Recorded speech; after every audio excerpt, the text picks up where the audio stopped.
आषाढ़ कृष्ण पक्ष में पड़ने वाली एकादशी को योगिनी एकादशी के नाम से जाना जाता है। जैसा कि हम सभी जानते हैं कि वर्ष भर में 24 एकादशियां पड़ती हैं। अधिक मास लगने पर 2 एकादशी और बढ़ जाती है, जिससे कुल एकादशियों की संख्या 26 हो जाती है।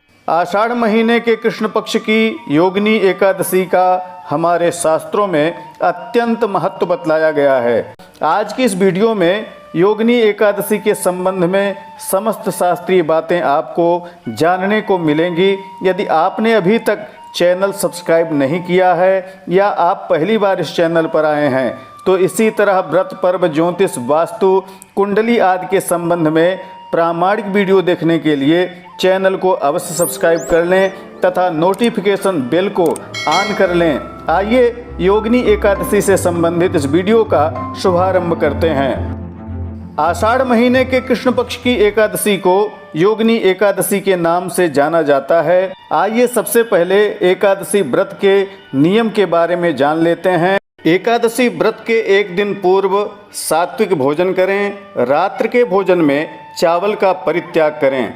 एकादशी की सुबह सूर्योदय से पूर्व उठकर यदि संभव हो तो तीर्थ स्नान करें अथवा स्नान के जल में गंगादि तीर्थों का जल मिलाकर स्नान कर लें।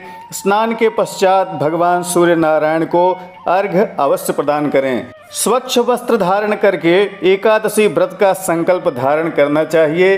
घर के मंदिर में अथवा आंगन में सफाई करके वेदी निर्माण करना चाहिए। वेदी पर सप्तधान्य रखकर उस पर ताम्र, पीतल, रजत अथवा मिट्टी का कलश जल से पूर्ण करके स्थापित करना चाहिए। कलश के अंदर अक्षत, सुपारी, सप्तमृत्तिका, पंचरत्न, पंचपल्लव, दक्षिणा डालकर उस पर पूर्ण पात्र स्थापित करना चाहिए। कलश में मौली बांध देना चाहिए तथा स्वस्तिक बना लेना चाहिए।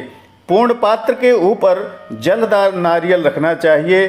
कलश में समस्त तीर्थों, नदियों, समुद्रों, विष्णुवादि देवताओं का आवाहन करके पूजा कर लेनी चाहिए। कलश के नारियल पर स्वर्ण, रजत या जो उपलब्ध हो उसकी प्रतिमा स्थापित करके उसमें भगवान विष्णु का आवाहन करना चाहिए तथा पंचोपचार, षोडशोपचार पूजा कर लेनी चाहिए। भगवान विष्णु को पीले पुष्प, पीत वस्त्र, ऋतुफल, तुलसी दल आदि चढ़ाना चाहिए। विष्णु पूजन के बाद ब्राह्मण की भी पूजा करके विष्णु सहस्रनाम, विष्णु सूक्त, नारायण सूक्त, श्रीमद् भगवत गीता आदि का पाठ सुनना चाहिए।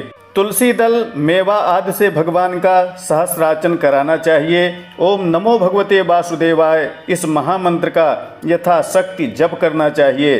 गाय की पूजा, गोदान, ब्राह्मणों को वस्त्र आदि दान, गरीबों को अन्न, वस्त्र आदि का दान करना चाहिए।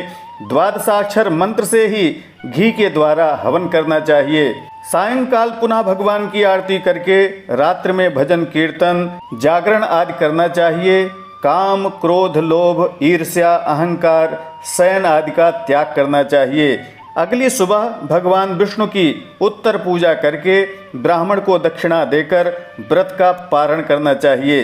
इस तरह से जो भी एकादशी का व्रत करता है उसकी मनोकामना भगवान श्री हरि अवश्य पूर्ण करते हैं। यदि किसी को कुष्ठ रोग हुआ हो तो योगिनी एकादशी का व्रत करने से उसके रोग का शमन हो जाता है, ऐसी पौराणिक मान्यता है।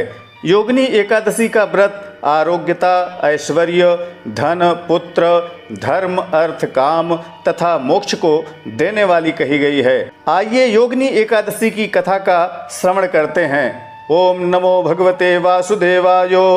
योगिनी एकादशी व्रत की कथा पद्म पुराण के उत्तरखंड में प्राप्त होती है। महाराज युधिष्ठिर ने भगवान श्री कृष्ण से कहा, हे भगवान, कृपा करके आषाढ़ महीने की कृष्ण पक्ष की एकादशी की कथा सुनाएं। उसका क्या नाम है, क्या महात्म्य है तथा क्या फल है, यह भी अवश्य बतलाएं।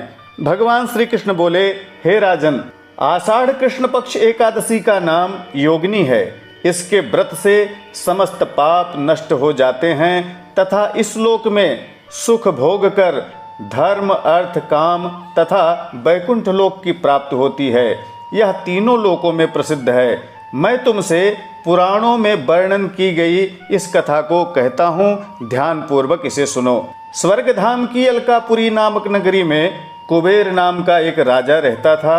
वह परम शिव भक्त था। वह प्रतिदिन भगवान शिव की पूजा किया करता था। हेम नामक उसका एक माली पूजन के लिए उसके यहाँ पुष्प लाया करता था। हेम की विशालाक्षी नाम की एक सुंदर स्त्री थी। एक दिन वह मानसरोवर से पुष्प तो ले आया, लेकिन कामासक्त होने के कारण वह अपनी स्त्री से हास्य विनोद तथा रमण करने लगा। इधर राजा उसकी दोपहर तक प्रतीक्षा करते रहे। अंत में राजा ने सेवकों को आज्ञा दिया कि तुम लोग जाकर माली के न आने का कारण पता करो, क्योंकि वह अभी तक पुष्प लेकर नहीं आया। सेवकों ने कहा, महाराज, वह पापी अतिकामी है, अपनी स्त्री के साथ हास्य विनोद और रमण कर रहा है। यह सुनकर कुबेर ने क्रोधित होकर उसे बुलाया। हेममाली राजा के भय से कांपता हुआ उपस्थित हुआ। राजा कुबेर ने क्रोध में आकर कहा, अरे पापी, नीच, कामी, तूने मेरे परम पूजनीय ईश्वरों के ईश्वर भगवान शिव जी का अनादर किया है, इसलिए मैं तुझे शाप देता हूँ कि तू स्त्री का वियोग सहेगा और मृत्युलोक में जाकर कुष्ठ रोग को प्राप्त होगा। कुबेर के शाप से हेममाली का स्वर्ग से पतन हो गया और वह उसी क्षण पृथ्वी पर आ गया। पृथ्वी पर आते ही उसके शरीर में श्वेत कोढ़ हो गया। उसकी स्त्री भी उसी समय अंतर ध्यान हो गई। मृत्युलोक में आकर उस माली ने महान दुख भोगे। भयानक जंगल में जाकर बिना अन्न और जल के भटकता रहा। रात को उसे निद्रा भी नहीं आती थी, परंतु शिव जी की पूजा के प्रभाव से उसको पिछले जन्म की स्मृति का ज्ञान अवश्य था। घूमते घूमते एक दिन वह मार्कंडेय ऋषि के आश्रम में पहुंच गया, जो ब्रह्मा जी से भी अधिक वृद्ध थे और जिनका आश्रम ब्रह्मा की सभा के समान लगता था। हेममाली वहां जाकर उनके पैरों में गिर पड़ा। उसे देखकर मार्कंडेय ऋषि बोले, तुमने ऐसा कौन सा पाप किया है जिसके प्रभाव से तुम्हारी यह हालत हो गई है? हेममाली ने सारा वृत्तांत कह सुनाया। यह सुनकर ऋषि बोले, निश्चित ही तुमने मेरे सम्मुख सत्य वचन कहा है, इसलिए तेरे उद्धार के लिए मैं एक व्रत बतलाता हूँ। यदि तू आषाढ़ मास के कृष्ण पक्ष की योगिनी एकादशी का विधि पूर्वक व्रत करेगा तो तेरे सारे पाप नष्ट हो जाएंगे। ऐसा सुनकर हेममाली ने अत्यंत प्रसन्न होकर मुनि को साष्टांग प्रणाम किया। मुनि ने उसे स्नेह के साथ उठाया। हेममाली ने मुनि के कथनानुसार विधि पूर्वक योगिनी एकादशी का व्रत किया। इस व्रत के प्रभाव से वह अपने पुराने स्वरूप में आकर अपनी स्त्री के साथ सुखपूर्वक रहने लगा। भगवान श्री कृष्ण ने कहा, हे राजन, यह योगिनी एकादशी का व्रत 88,000 ब्राह्मणों को भोजन कराने के बराबर फल देता है। इसके व्रत से समस्त पाप दूर हो जाते हैं और अंत में स्वर्ग की प्राप्ति होती है। बोलिए वृंदावन बिहारी लाल की जय। ओम नमो भगवते वासुदेवाय। आशा है दी गई जानकारी आपके लिए उपयोगी सिद्ध होगी। किसी भी तरह के व्रत, अनुष्ठान, यज्ञ, यागादि, कुंडली, ग्रह संबंधी, वास्तु संबंधी जानकारी के लिए आप प्रश्न कर सकते हैं। हमारे व्हाट्सएप पर भी आप मैसेज कर सकते हैं। फेसबुक पेज, इंस्टाग्राम आदि पर भी हमसे जुड़ सकते हैं। सबकी लिंक आपको इस वीडियो के डिस्क्रिप्शन में मिल जाएगी। शीघ्र ही नवीन जानकारी के साथ नवीन वीडियो में पुनः मुलाकात होगी। तब तक के लिए नमस्कार। जय विश्वनाथ।